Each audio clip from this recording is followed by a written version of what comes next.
Setiap langkah, keputusan, dan tindakan memiliki dampak pada keselamatan. Dari penggunaan peralatan hingga pengetahuan akan prosedur K3. Semuanya merupakan bagian penting dalam mewujudkan lingkungan kerja yang aman.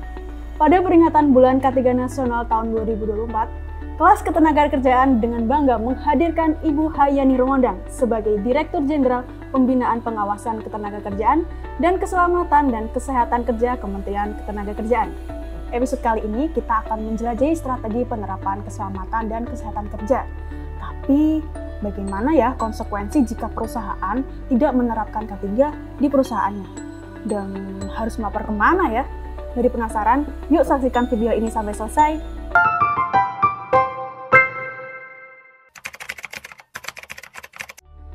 Secara umum itu saya kira orang paham bahwa itulah singkatan keselamatan dan kesehatan kerja. Nah, K3 itu apa kalau ditanya ya definisinya? Itu banyak sekali sebenarnya orang-orang para ahli ataupun organisasi yang mendefinisikan K3 itu sendiri. Dari WHO misalnya ya, atau organisasi kesehatan internasional ya, atau dunia. Itu mendefinisikan lebih ke arah kesehatan.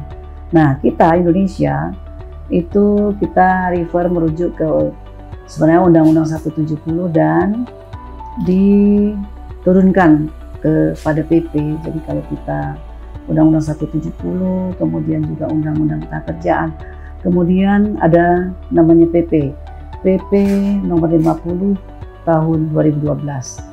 Tentang penerapan SMK 3 atau penerapan sistem manajemen K3. Jadi di dalam PP tersebut, peraturan pemerintah tersebut disebutkan bahwa K3 itu adalah segala kegiatan untuk menjamin dan melindungi keselamatan kesehatan tenaga kerja melalui upaya-upaya untuk pencegahan kecelakaan kerja dan penyakit akibat kerja. Itulah K3 itu sendiri. Dalam proses untuk menuju sehat itu selamat selalu terlebih dahulu. Nah itu jadi tidak tertulis filosofinya, tetapi ketika menuju proses menuju sehat maka keselamatan atau selamat itu menjadi terlebih dahulu. Jadi kita tidak bisa sebut sebagai prioritas utama, tetapi ketika orang tidak selamat bagaimana menuju sehat, kan begitu ya. Nah, itu terjadi di berbagai aspek kehidupan manusia. Nah, oleh karena itu, keselamatan itu sebenarnya memiliki dampak yang besar, terutama pada kesehatan dalam jangka panjang. Ya. Nah, beberapa alasan kenapa keselamatan itu yang diutamakan, karena ini menghindari cedera dan kecelakaan, mendukung kesehatan jangka panjang, sehingga selamat itu menjadi lebih dahulu ya atau diutamakan. Bukan berarti dengan keselamatan itu kesehatannya dilupakan, tidak. Kesehatan dalam jangka panjang adalah faktor yang sangat penting.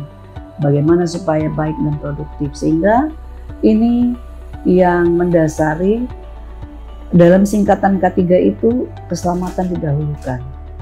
Jadi keselamatan dan kesehatan kerja ya.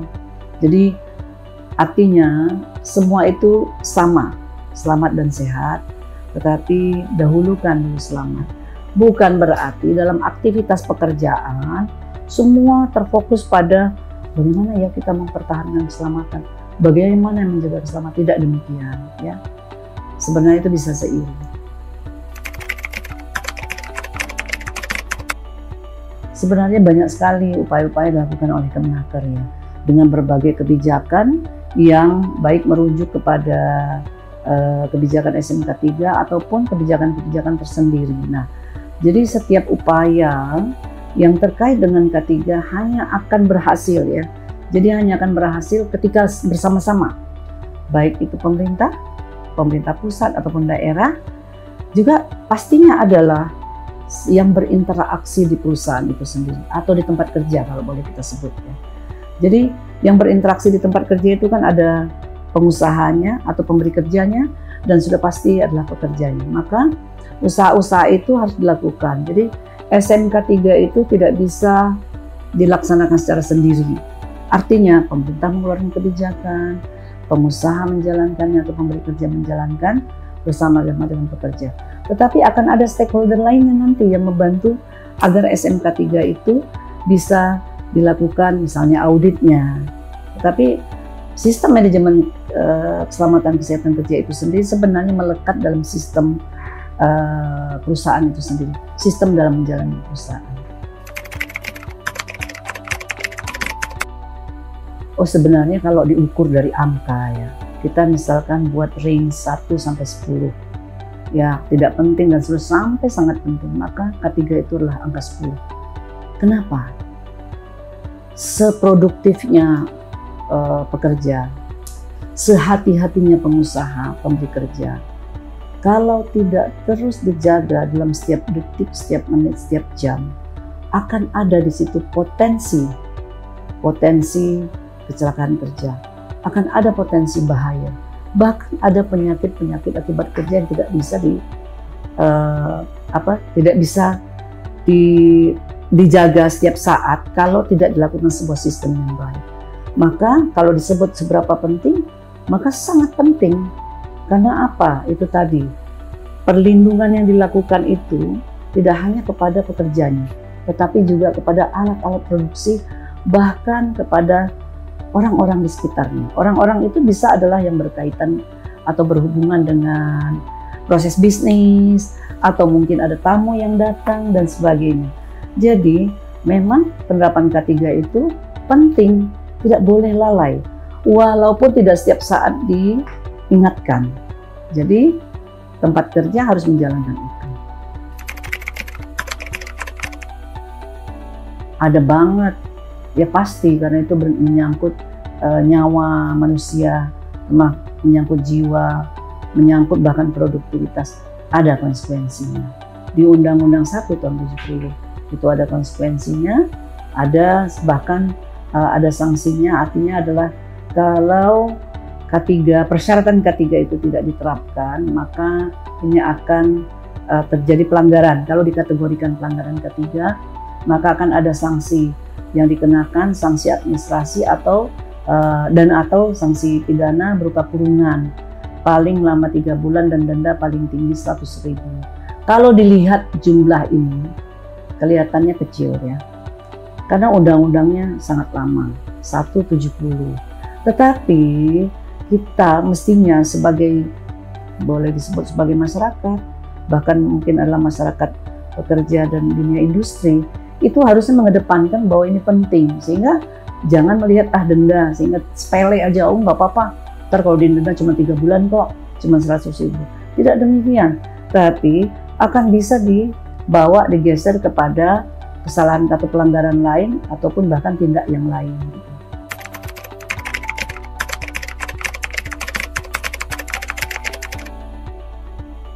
Oke ya, jadi di tempat kerja itu sendiri, itulah gunanya dijalankan budaya K3.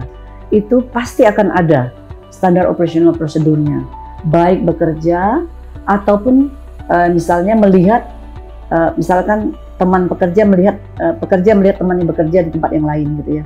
Nah ini tentu ada prosedurnya. Nah yang paling sederhana adalah harus memberitahukan otoritas yang berperan. Misalkan di tempat kerja itu nanti kan ada yang namanya mungkin bisa supervisor yang paling dekat ya, maka laporkan ke supervisor, atau di atas supervisor mungkin ada manajer K3 atau direktur HSE dan sebagainya. Disampaikan saja, dilaporkan segera. Artinya memang kecekatan dan kecepatan itu penting, harus ada edukasi ke yang bersangkutan. Jadi sambil memberitahukan, dia juga sudah dididik cara-cara bagaimana merespon terhadap risiko bahaya, misalnya bagaimana merespon misalnya terhadap risiko penyakit akibat kerja. Jadi dia sudah bisa juga secara sendiri melakukannya. Kalau misal dari perusahaan tidak ada tanggapan, kira-kira boleh nggak sih untuk memviralkan di media sosial? Tapi sebenarnya itu bukan, artinya budaya K3 itu belum termainstream berarti di perusahaan tersebut ya, karena ketika melihat potensi bahaya, apalagi itu sudah terjadi bahaya langsung dipiralkan. Tentu ini bukan langkah yang afirmatif ya, tetapi akan terjadi kan, kecelakaan itu akan terjadi sesegera mungkin. Ya artinya action untuk sama-sama bertanggung jawab terhadap kejadian atau melihat potensi itu akan lebih penting gitu. Ya akan lebih penting, lebih baik itu sebenarnya ya. Jadi itu reaksi cepatnya harus jalan. Ketimbang dia harus memviralkan dulu, karena ketika memviralkan dulu jangan-jangan sumber bahayanya sudah ada pada dirinya kan. Jadi itu pentingnya sebenarnya edukasi K3 itu harus sudah memainstream diri sendiri. Tanggung jawab K3 itu ada pada setiap orang. Nah, kalau yang disebut orang itu adalah pekerja, maka harus ada dari setiap pekerja. Kalau yang disebut orang yang di dunia kerja itu adalah pemberi kerja atau pengusaha, maka harus ada pada dirinya. Jadi kalau budayanya itu sudah ada, sebenarnya tindak cepat itu pasti juga akan ada. Yang tidak bisa ditangani segera adalah potensi bahaya yang muncul ketika SOP itu tidak dijalankan. Nah, itu yang sebenarnya harus sangat hati-hati. Jadi sebenarnya ada cara yang paling efektif yang bisa dilakukan oleh perusahaan itu sendiri. Yaitu apa? Yang paling tepat dan paling cepat dan paling efektif bagus itu adalah bentuklah P2K3. Apa itu P2K3? Yaitu Panitia Pembina Keselamatan Kesehatan Kerja. Nah, ketika P2K3 ini sudah ada pengurusnya, justru inilah yang menjadi bukan PIC ya, tetapi menjadi agent untuk melakukan promosi, melakukan dorongan untuk K3 itu dilaksanakan sebaik-baiknya. Nah, selain itu ya tentu banyak program-program misalnya safety talk, kemudian juga safety briefing, itu kan kita biasa ya, bahkan membangun semangat setiap memulai kerja itu ada yang namanya tidak hanya safety briefing ya, tetapi juga membangun semangat. Ingat, kerja itu adalah sebuah ibadah, misalnya pulang harus sehat dan selamat. Jadi beberapa menit itu harus diingatkan seperti itu. Selain pasti adalah yang biasa adalah pasti ada toolbox, meeting K3 dan sebagainya. Kira-kira bagaimana ya Kemnaker mendorong upaya perusahaan dalam mengatasi kecelakaan kerja? Pertama tadi, mempermudah hubungan antara tempat kerja ataupun pengusaha dengan pemerintah, baik pusat maupun daerah. Nah, dengan Kemnaker kita sediakan tadi, misalkan kita punya teman K3, informasi tentang PJK3 mana yang sebenarnya yang di-verify dan menurut pemerintah sebenarnya layak untuk dijadikan sebagai stakeholder mengaudit misalnya kan. Kemudian juga untuk pelatihan-pelatihan, sertifikasi.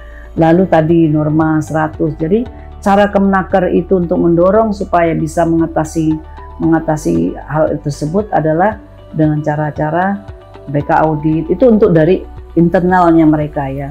Selain dari itu, yang mungkin paling umum yang biasa dilakukannya, ada prestasi maka ada reward kan begitu ya.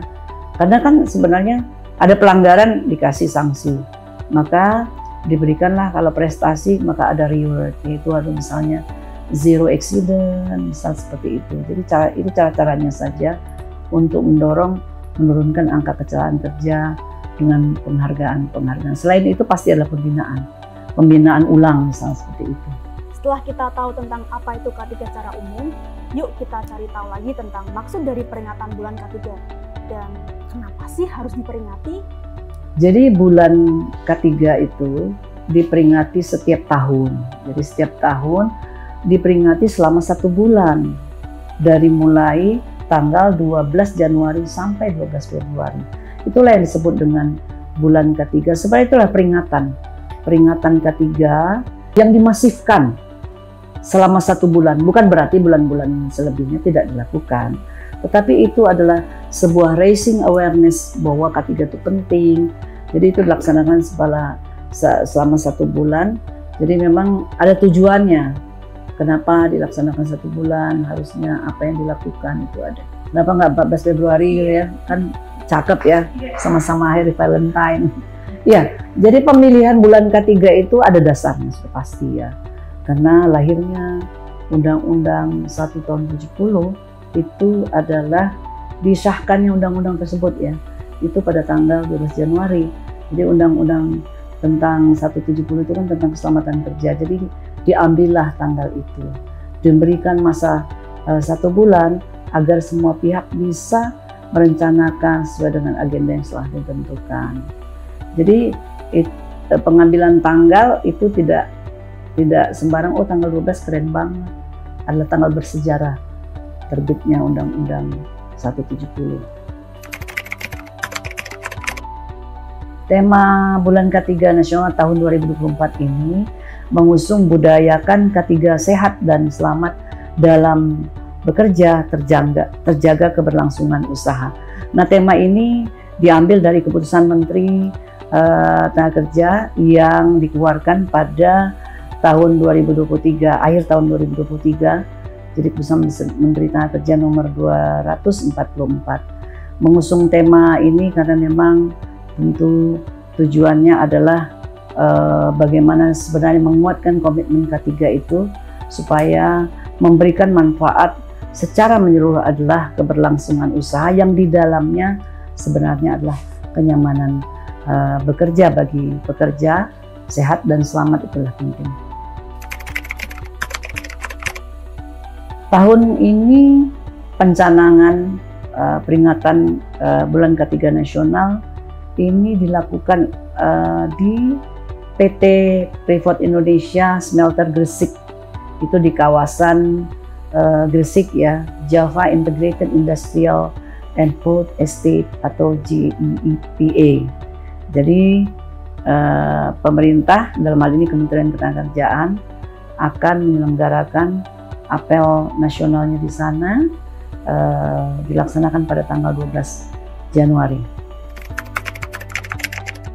Sebenarnya era digital ini kan lahirnya kalau disebut ya relatively sudah beberapa tahun ya.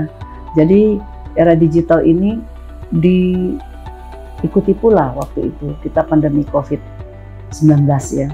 Jadi memang tantangannya luar biasa, sangat luar biasa. Jadi dalam upaya perlindungan K3 bagi pekerja dan juga pasti adalah bagi keberlangsungan usaha. Jadi tantangan itu tidak hanya dialami oleh dunia usaha tentunya ya, pasti dialami oleh pemerintah. Nah, kalau saya memandang era digital ini sebenarnya kesempatan, sebut tantangan, tapi kesempatan bagi pemerintah dalam hal ini Kementerian Ketenagakerjaan dan dinas-dinas kerja di daerah untuk bisa menggunakan tantangan ini menjadi peluang. Karena apa? Karena dengan tantangan yang berat, saya katakan tadi ada COVID-19, bisnis banyak yang yang tidak bisa melanjut atau lanjut, tetapi butuh dana dan sebagainya. Ini kan ada dampak-dampak industrialnya ya. Maka itu semua pasti perlu peranan pengawas ketenagakerjaan. Nah, jumlah pengawas ketenagakerjaan ini kan tidak banyak ya. Tidak banyak. Artinya kalau dilihat dari data BPS ini 26 juta perusahaan dari sensus 2016. Tentu ini tidak mungkin bisa seluruh pengawas ketenagakerjaan yang ada ini untuk bisa terjun langsung. Tidak cukup ya, dengan jumlah pengawas yang seluruh Indonesia aja hanya sekitar sedikit di bawah 1.500 ya. Tentu ini akan menjadi tantangan baru, sehingga era digital tadi kita bisa menggunakannya dengan katakanlah menggunakan teknologi modern juga dalam mengawasi. Nah, itu kami lakukan melalui misalkan begini ya, self audit. Jadi ada norma 100 self audit yang kita sediakan melalui digital bagi perusahaan untuk bisa mengaudit dirinya sendiri, apakah mereka sudah melaksanakan ini dan sebagainya. Nah, peranan pengawas ketenagakerjaan itu sini cukup tinggi. Jadi memverifikasi. Kalau katakanlah, oh kami belum punya P2K3. Oke, kalau gitu diverifikasi, datang ada pembinaan. Ini bisa secara masif di Indonesia. Jadi artinya ini untuk ini kita bisa katakan untuk pengawasnya. Tetapi untuk para pekerjanya, para pengusahanya juga, ini bisa menjadi efektivitas juga. Mereka kalau ingin mengadukan dan sebagainya itu bisa lewat digital. Itu yang kita ambil peluangnya dari tantangan yang ada. Oke, yang pertama adalah K3 harus dimulai dari diri sendiri. Ya, karena dengan diri sendiri itu berarti masing-masing orang, katakanlah 100, 1000, sejuta itu udah menjalankan K3, maka insya Allah akan semuanya juga menjalankan K3. Itu yang pertama. Nah, yang kedua, menghindari resiko yang ada adalah saling mengingatkan. Ya, saling mengingatkan. Kalau kelihatan ada resiko, maka diingatkan, diberitahu, dilaporkan. Ya, kalau ada potensi, misalnya seseorang mau menghadapi resiko, itu pun pertolongan, kewajiban dan sebagainya. Jadi oleh karena itu tentu adalah perkokohlah komitmen dalam mengupayakan K3. Mulai dari diri sendiri itu artinya tidak berbeda antara pekerja maupun pengusaha. Pemerintah akan hadir memberikan pembinaan, pemerintah akan hadir memberikan peringatan-peringatan ataupun misalkan teguran terhadap sanksi pelanggaran yang ada. Saya kira itu. Bulan K3 Nasional bukan hanya masa peringatan semata, tetapi panggilan hati untuk bergerak bersama. Jadikan setiap hari sebagai pijakan menuju kebahagiaan lingkungan kerja yang tak hanya aman, tetapi juga damai dan nyaman bagi kita semua. Sampai bertemu di episode selanjutnya. K3 Unggul, Indonesia Maju.